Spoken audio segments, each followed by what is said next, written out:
I'm Thomas Matya. I've been a parishioner at St. Charles since, probably 2006 or so. And so my faith journey really begins with my baptism, as it is for all of us. And from a very young age, what God had marked out for me in my life began to reveal itself, especially through what I was attracted to during Mass. Just seeing the priest and being edified and intrigued by what he did caught my very young heart. And so when I made my first communion then, one of my first communion gifts was a little first communion hand missal.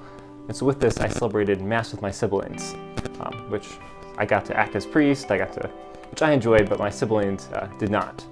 But this was kind of a further deepening of this attraction that I felt to the priesthood, even at this young age. And this would deepen especially as I entered throughout the rest of my middle school and high school years, as I became an altar server and then joined the youth group. And so I was confirmed in 8th grade. And then after that, it seemed for me that I was still interested in the faith, but it was now up to me. And so I began kind of just searching out and seeking to understand in a more intellectual way. And so as I entered high school, the thought of priesthood, which I kind of faded a little bit, came back to the forefront as I learned more and more about my faith. And so while there was never a falling away from the faith, it was just a sort of deepening in my understanding, especially in an intellectual way. And so as I went on a seminary visit, I got to know seminarians. My heart was just very struck by the fraternity and joy that was in the seminary.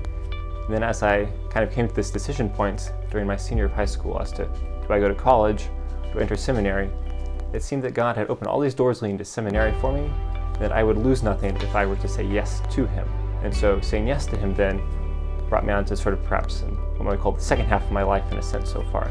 The previous 5 years, I estimated do 4 years of college seminary in St. Paul, Minnesota, at St. John Vianney College Seminary, and the last year of seminary has been at Kennewick Glennon Seminary in St. Louis.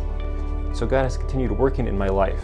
The faith is no longer this intellectual understanding that I had, which, while good, was insufficient and left me with a sense of this kind of emptiness or this always yearning to understand more and more. But there wasn't a personal feeling of the love that Jesus Christ had for me. And so throughout my years of seminary, especially through being taught how to pray and experiencing the Father's love for me, has made me realize just how much of a gift this is, the faith is to me, and how much I desire to lay down my life to give my life for the faith, hopefully God willing as a priest. And so I'm thankful to God, especially for this gift of seminary, the relationships with which He has blessed me, my brothers, with very good priest examples, and most of all with Himself, the one triune God, that He wishes me to bring everything into relationship with Him, and through the sharing that relationship, that I can be more firmly rooted in my identity as a beloved Son.